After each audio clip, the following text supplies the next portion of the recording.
नमस्ते सबैजना साथीहरूलाई स्वागत गर्न चाहे। आज चाहिँ हजुरहरूमाझ एउटा नयाँ भिडियो लिएर आएको छु हैन। स्वागत छ गणेश मिलन अफिसियल युट्युब च्यानल हेरेर बस्नुभएका सम्पूर्ण साथीहरूलाई स्वागत पनि गर्न चाहे हैन। हजुरहरू हेर्न सक्नुहुनेछ आज चाहिँ मैले आफ्नै गाउँको भिडियो लिएर आएको छु हैन। ल हेर्नु साथीहरू, यो डाँडा पाखा, यो पाखा पखेरामा म जन्मेको हुर्केको, मेरो बालापन पुरै यो ठाउँमा बितेको हो हैन। यो चाहिँ डोटीको पूर्व बिचौकीमा पर्छ भन्नुपर्छ, हेर्न सक्नुहुनेछ। यो चाहिँ हेर्नुपर्छ, यो चाहिँ मेरो गाउँ हो, सल्याडी हो चाहिँ पारी सल्याडी देखिरहेछ हैन। यो देखिँदैछ नि, यो सामने यो चाहिँ मेरो गाउँ हो, चैकोट भन्छ यसलाई चाहिँ। यो चाहिँ नागडा हो, पारी देखेको चाहिँ नागडा हो हैन।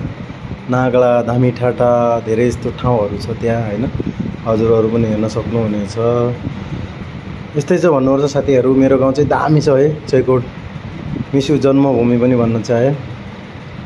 यही ठाउँमा खेलेको हुर्केको धेरै सम्झना आइरहन्छ भन्नुपर्छ हैन।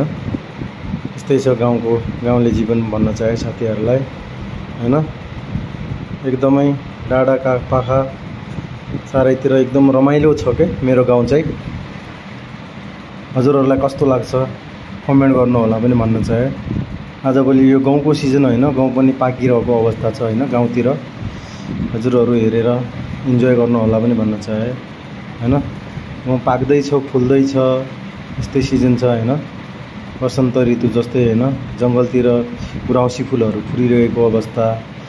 अनि यो चैते काफलहरू पाक्न सुरु हुन थालेको पनि जङ्गलतिर हैन। एकदमै दामी छ हैन। हजुरहरूले त आउन सक्नुहुन्छ घुम्नको लागि पूर्वी चौकी गाउँपालिकातिर।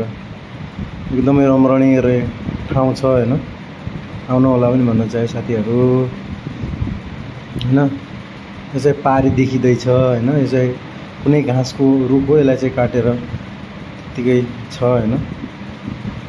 यो धेरै घरै घर देखिरहेको छ नि।